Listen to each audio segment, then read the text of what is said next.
Tire change on the V13 Inmotion Challenger. Be prepared, you do have to take this thing all the way down to the motor in order to get the tire change. This tire has well over 5,000 miles on it, so I'm going to be putting a new one on. But be prepared, you're going to have to take all your parts and pieces and everything apart to get down to it. And if you have good mechanical knowledge, it should not be a problem. Everything's pretty straightforward. Of course, nothing ever goes according to plan, but if you do not, I would recommend do not do this. You have to have very good mechanical knowledge to be able to take this on. Anyway, I'm going to go ahead and get the new tire on, and maybe I'll do some reassembly video portions, but right now I'm going to work on getting this tire changed out, and we'll start the reassembly. My battery housing and all that is over here. So there's the battery housing, there's the motor out of it. Of course, I'm doing a cleaning of everything while I'm at it, but anyway, here's all my parts and pieces again. I did mark the shocks, so I do have a blue tape showing which side goes where, which side is up. Same thing with the motor bolts and all that. I know it probably doesn't matter since rotation's there, but I'm still putting an arrow for up, making sure it all goes back exactly the same. All right, until the and be careful not to chafe your wires. So I'm using 4x4 blocks holding this up, breaking the pull the valve stem. So I use the valve stem tool, remove that. And now we're breaking the tire off the bead. I'm going to go ahead and take the tire off the rim. Possibly just salvage the tube. I do have a replacement tube and tire, but you see the wear on the tire, the original tire to the sides here still has some meat, but the bottom part's getting a little bit thin, so I'm going ahead and putting a new one on. But you can get 7,000 out of a tire, but I'm doing this at like 5,500. So we've got the tire, broke the bead, used the little rim protector there. I think the tube is probably okay. We're going to go ahead and pull it out and check it, make sure everything is good with that, and if it is, I might put it right back in. If not, I do have a replacement, but give it a go and see what happens. So I got the tube out now, so inspecting the edges and stuff here, nothing looks bad. We'll go ahead and air it up. It does have a little alien slime in it. I'll go ahead and air this up and see if everything looks good, and if so, I will probably salvage this one and keep my spare. Tube is not leaking air. Everything looks fine all the way around. Everything is good. I haven't soap tested it yet, but didn't look like any air leaks. However, there is a deformation here. I'm not sure if this was from the installation. Something kinked in there. I don't know if it could be eventually a weak spot or not. Everything looks good except for right in there, but it might be either part of the design, because it looks like this ended and this started, so maybe that's normal. But guess I have a decision to make whether I want to put the new tube in or not. That'll be coming soon. Let's go ahead and get the tire on, get this tire off, get the new tire going, and decide on a tube. The old tire is off. Here's the old tire compared to the new tire. You can see the difference in the tread there. This one's definitely worn down. The tube is still doing good over there, so, and the rim is fully intact, no issues there, no dings, no nothing, nowhere.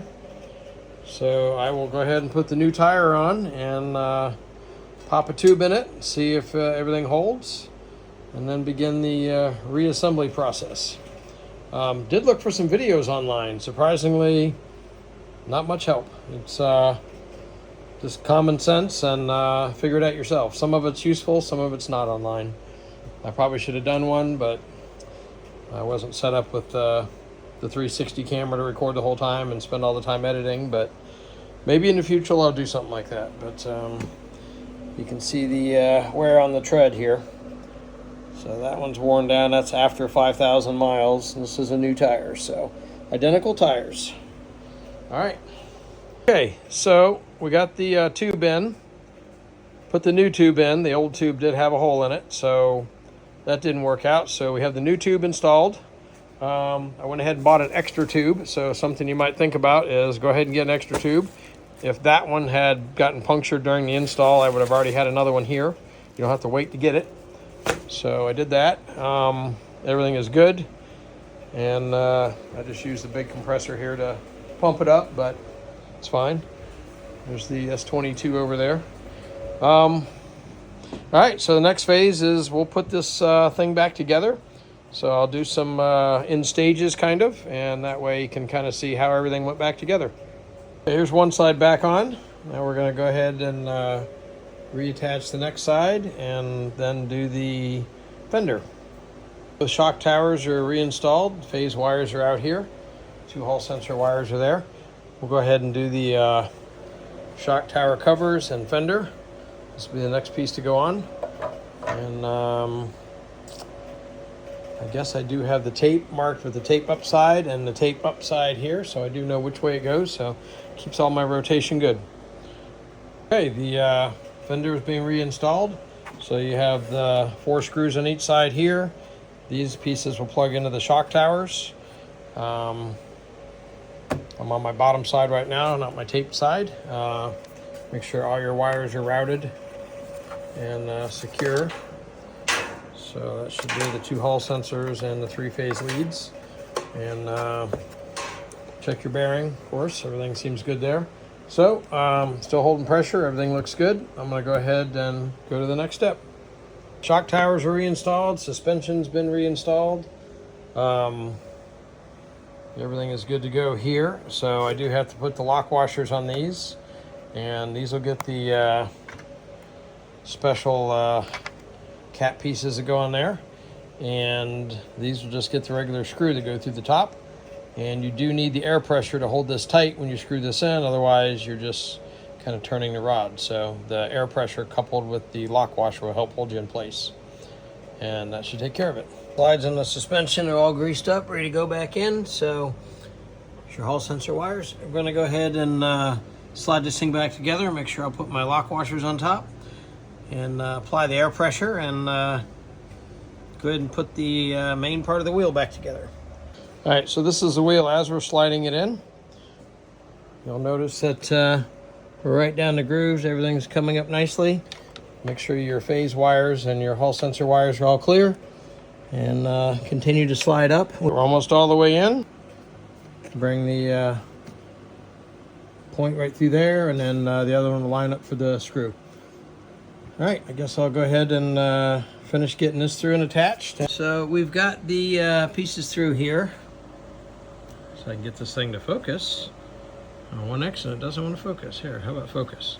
All right, so there's that one through, and there's that one through. So now we're gonna put the nuts on those, apply the air pressure to bring the other piston up to here, put the screws in, and should be good.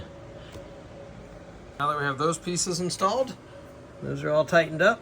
You can also get to them from the back side here with a pair of channel locks if you want to hold the rod, just to make sure that you're held in tight and you can tighten up. Also, you can use some lineman pliers to torque down on them a little bit, which I did just to make sure they don't come loose.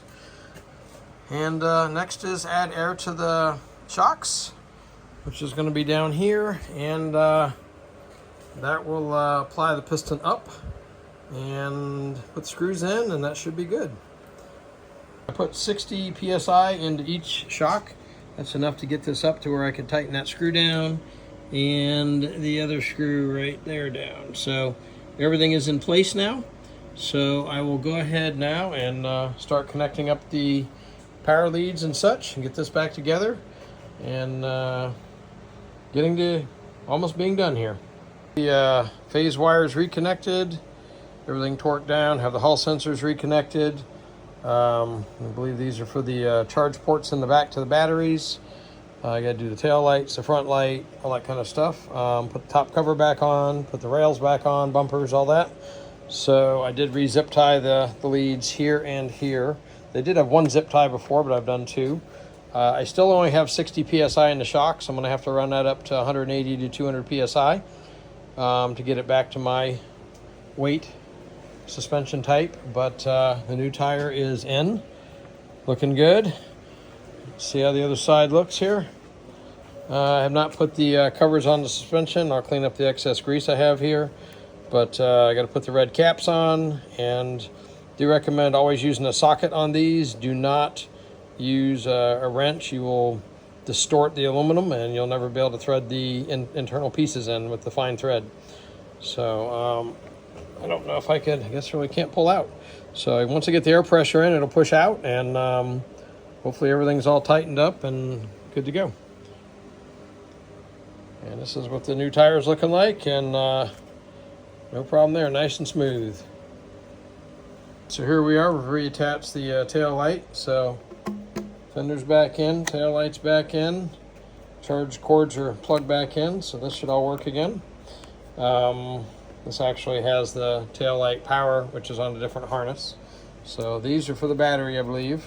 And your main harness one is down below there. The white one way back in there. I'll have to plug that one back in. So I got one to plug in there, one to plug in the front, and one to plug into the Raptor controller right there. So I think there's 3 more plugs, which should be 1, 2, and 3. And that should take care of that. And then I just have the 8 screws to go back in, and I think that is pretty much it. Then I can go ahead and do the rubber covers and put the air pressure in the shocks and do a test ride and see if this thing is good to go. But let's just go ahead and get the top on next. We have the connector there plugged in. Make sure the clips are on. So you got your latch clip there and your front one here. So make sure those are secure. That's your 3 harnesses for the top. And now we can proceed with the screws. They're in, covers are back on, so I guess the next thing will be the trolley handle, and the seat, and the rails. So I'll get going on that next. So there's the trolley handle. I've already retightened it once before, so we should be good. Trolley handle is installed. I'd already retightened up some of the bolts here and here from back before, so this should still be good.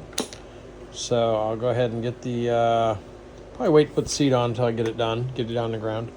Go ahead and do the fenders next. Get the bumpers on. Get those done, and not the fender, the bumpers. Go ahead and get my air pressure pumped up on the shocks. Usually at this point we go ahead and turn it on and just make sure everything's powering up and balancing and doing what it should do before you get the final touches on. I'd probably recommend that, but I'm pretty sure that everything's going to be fine. But I will get these rails on and get her down on the ground, see if she'll power up. Okay, the front bumpers are reattached.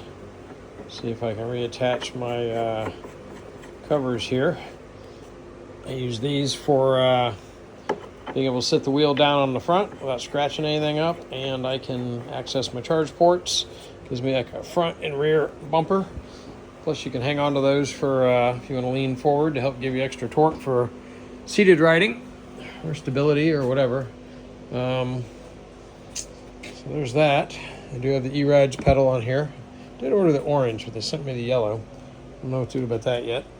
And the wheel actually came from Alien Rides, so I got that there. These bike pedals are amazing so far. All right, so the next thing I got to do is to install the rear bumper. So let's see if these stay in there long enough for me. This would be a good example. I can put it down on the front now. So I will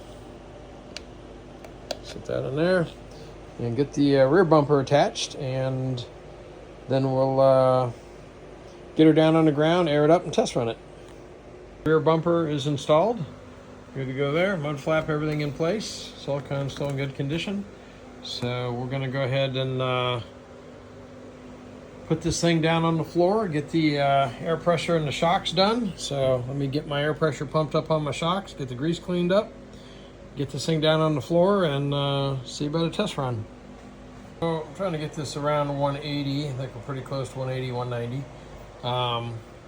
The suspension is pulled out like it should. I have to clean the grease up yet. Here's the other side. So again, do the same thing. I'm going to release that pressure here. It should pop out. And all that's left is the pressure in the hose. And I need my 2 hands again, probably. Just got the extra pressure on it. Anyway, get that done, get my red caps in, get the grease cleaned, get it on the ground, and see about a test run. Caps are installed. Suspension is out. Everything's pressurized like it should be. Good to go. Wiped off some of the excess grease. Let's get this thing down on the ground, do the tire pressure, and check it out. Final touches are done. The valve stem cap is on there. If you're wondering, did I do this by myself? Did I have people in the background helping? I did the entire teardown, lifting, all the work, everything by myself, other than actually putting the tire on the rim. I was getting frustrated trying to not puncture the tube, so I had a neighbor come over and assist me with getting the tire popped on. Other than that, I did the rest of the installation myself. So can one person do it? Absolutely. Should you be experienced, at least mechanically? Probably. Electrically, maybe also. Not a lot of electrical here. This is very basic. Anyway, I'm going to go out and do a nighttime, because it is nighttime here now, test run, and I'll do a quick video on that. Then I'll do a daytime run tomorrow with this, providing we can ride, and let you know what I think about the new tire, what the differences are, what to watch out for. With anything new, you change the tire, give yourself time to get used to it. Don't jump right out there and do 45 miles an hour on it. You never know if it's going to get squirrely on you, and plus, all the work you do doing a refit, could have some unforeseen issues. So, but we'll take it slow tomorrow and see. But I'm gonna go out and do a quick test run now. We're outside now. I did forget to put my seat on, so I do have to put the seat on. There's the first power up test. Looks like we powered up. Looks like it's level. We're at 92% battery. I don't see an issue with that. Trolley handle looks good. Tire pressure is at 30 psi. So we're gonna go give this a quick try and probably take it over to the pavement. I guess I don't have to. I can launch here. You know what? I should turn the headlight on. There we go. Headlight works. Yay. So headlight works great. Let's see if I can get on this thing. No seat, but that's okay. All right, here we go. New tire. So we're rolling. Just rained here. It's very muddy. So it seems fine. I don't have any safety gear on. I probably should have done that, but suspension is very stiff. Might take a little bit of up and down to get it to break in. Feels like it's kind of sluggish, so maybe that's good. I don't know. Maybe everything's tighter. Getting out here to the road. So let's go ahead and turn around out here in the road. All right, so I'm gonna run up here. It looks good. The suspension, jumping up and down on it, feels a little sluggish, but the feel of the suspension is amazing. It's great. So, but I can definitely tell it's a little slow. All right, we're gonna run this back to the barn and do a daytime run tomorrow. Post that video with this and any afterthoughts. Tell anybody what I think. And but that's it. We're up and going. New tire installed, and she's a beauty. I couldn't take it. I had to put the seat on. So there's the seat on. So seat's good. Have to get that adjusted a little bit because it will tend to snag in there if you don't get the seat just right with the Velcro. But it's just a little tight. All right. Well, there we got it. So I will do the tomorrow ride and final thoughts on installation. Sure, somebody's got questions. I'll try to answer them if you have any. Just post the questions and I'll do my best to give you my opinionated answers.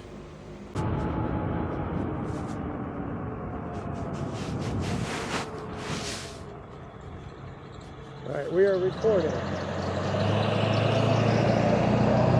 Truck go by here. Hopefully my microphone is on. Let me check it, make sure it's still attached. Got it down, somewhere down here. That's it right there, puffball. I hope it stays, I don't want to lose the microphone. Alright, this is the Insta360 camera with the DJI microphone. And this is the second ride, first actual ride on the road with the V13 with the new tires. So, my topic today is I did a tire change. I'm running 30 psi and rebuilt the suspension a little bit. Not really new parts, just went through, made sure everything was tight and cleaned, and slides, re-greased, all that kind of stuff. So I had to pull the whole motor and everything out to do it. So what do I think so far? Pretty amazing. I think my suspension, I think I feel a little bit more of the road from the excess tire pressure, which is fine, but the suspension is working great. I don't feel any imbalance, any wobble, anything else. The road does feel a little bit stiffer, so I think that's just the tire pressure I'm feeling. So, what else can I say?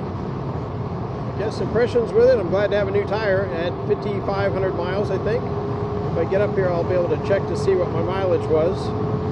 But this is my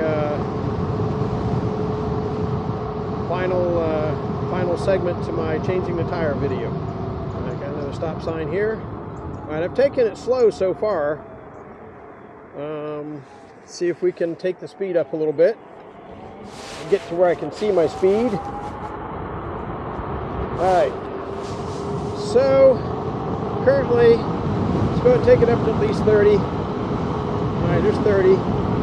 Okay, there's 30 miles an hour. New tire, 30 miles an hour. I haven't gone about 1 to 2 miles yet, so don't want to push it up over 45 just yet. Probably will on the way home if I got enough battery. Going up a steep hill here. Alright. See if I can get a little more camera out. There we go.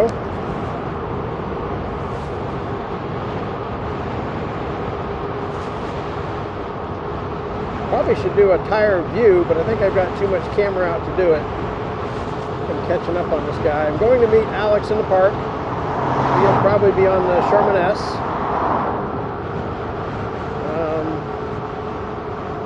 See if I can get some video there. I'll probably make a separate video. This one is supposed to be about the wheel change. I wanted to check my mileage. If I can get to the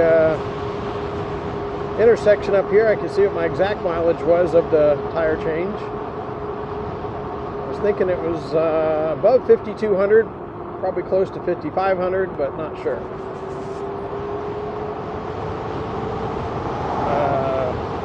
Traction seems amazing. The wheel is responding perfectly. So tearing it down, putting it back together, no side effects, no setting changes, none of that. Looks like we do have a motorcycle or something behind me here. So I'll have to at least do the speed limit.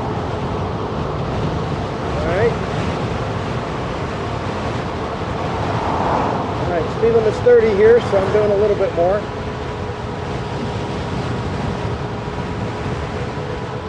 Got a motorcycle behind me there. See how the wind noise is too. This is a new placement of the microphone. So the bumps are a little bit bumpier. The only thing I can attribute that to is air pressure, not tire suspension. This guy's turning. This guy's also turning. Alright. Alright, so up here I'll be able to pull over and do a mileage check. Let's see what I got.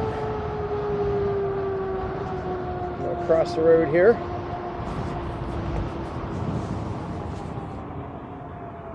Alright, so we'll check out the tire, the mileage, see what's going on. Hopefully the light doesn't change too soon. Okay, mileage, 5,411.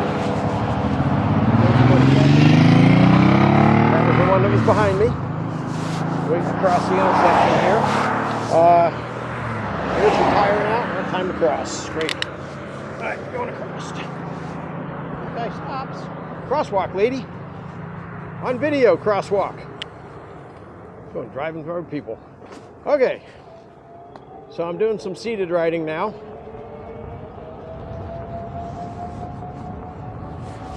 Put this up above me a little bit.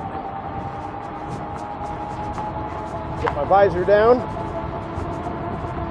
Alright, so here's seated riding with the suspension. See how this feels. Doing a drop.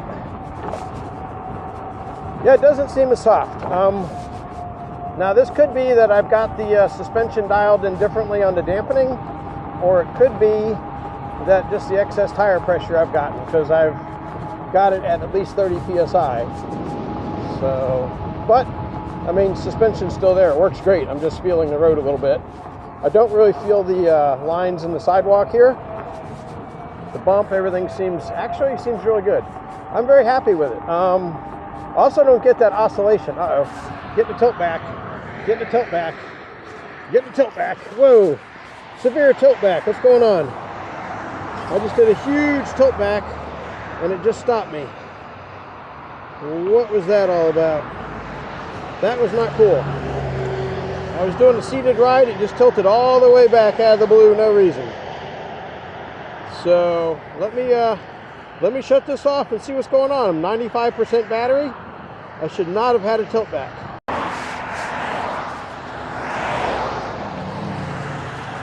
The off-road experience, well, let me first touch back base. I did try going through the calibration. Nothing's working. Don't know. I'm not going to mess with it on the road. I can't find anything wrong. There's no settings, no warnings, no nothing. I did just take it up to 40 miles an hour. No problems. My speed is set to 55 max. So no issues there. The only thing I could figure is that some random self-test thing it was doing? I have no idea. I'm going to have to contact Inmotion. But I had a severe tilt back while seated for no reason. You know, was it a hall sensor thing? Was it something needed to reset? I don't know. Anyway, it freaked me out. But I rode another couple miles, no problem. High speed, high-ish speed. I guess 40 is not really high speed. No more issues. Now, when I did turn on to the off-road, I was going pretty fast there. So I got to test. As people see the crosswalk, see the camera. I did get to ride some off-road. So the off-road in the grass, riding through the rough terrain, amazing. My suspension, I don't think, has ever been that good. So that was pretty cool. I got to have a, now here, it seems very stiff, a little bit bumpy on the pavement. On the off-road, which really bumpy, it seems cushy. So, go figure. I think I'm just feeling little things, and maybe I'm being overly sensitive, I don't know. But the riding through the grass, that was the best feel on this wheel I've ever had, even when it was new. So, it doesn't make any sense. I did add grease into the slide, so maybe it's getting pushed through or finally getting on everything. I don't know. But it seemed best ride I've had yet. All right, I'll just hang out here and wait for you. I was going to ride back to your parking lot, but I'll just hang out here. All right, sounds good. All right, bye. All right, so Alex is on his way here. So no strange noises. It's reporting the wrong miles. I went 8 miles, 88%. So there's the tire now. So the little nubs have worn off right to that edge, so no biggie. And I shut the wheel off, so it's actually 8 miles. And now I'm at 54.16. I was at 54.11 earlier when we checked it, so I went another 5. So actually it's 9 miles. And max speed, there's my 40. So I did do 40. Average 20 it says there since I restarted. Okay, well, waiting on Alex to get here. He'll be here any second. And anyway, wheel change is good. Bearings are good. Everything seems good on the wheel other than that random tilt back. And if I find out from something from Inmotion, I will post that at a later date, but I'll go ahead and put all this in my video. Hopefully this is useful to somebody, and again, watch out when you do a tire change. You don't know what's going to happen, something like that. So, all right, you're all good. Let me get a tall view. Here comes Alex. Get my stick all the way out.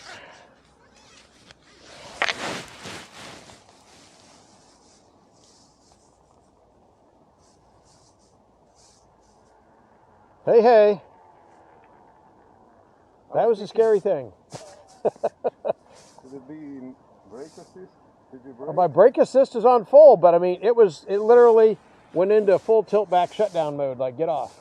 Maybe you should try to turn brake assist off and see what. I like the brake assist is working. It wasn't a brake assist. It was the tilt back from like low voltage, the full tilt back where it's like going to stop you. You need to get off. Oh. And I pulled over. I'm leaning way back. I'm sitting down. I pulled off in the grass, leaning way back, and I'm like, what the heck? So, anyway, all right, well, I'm done with my video.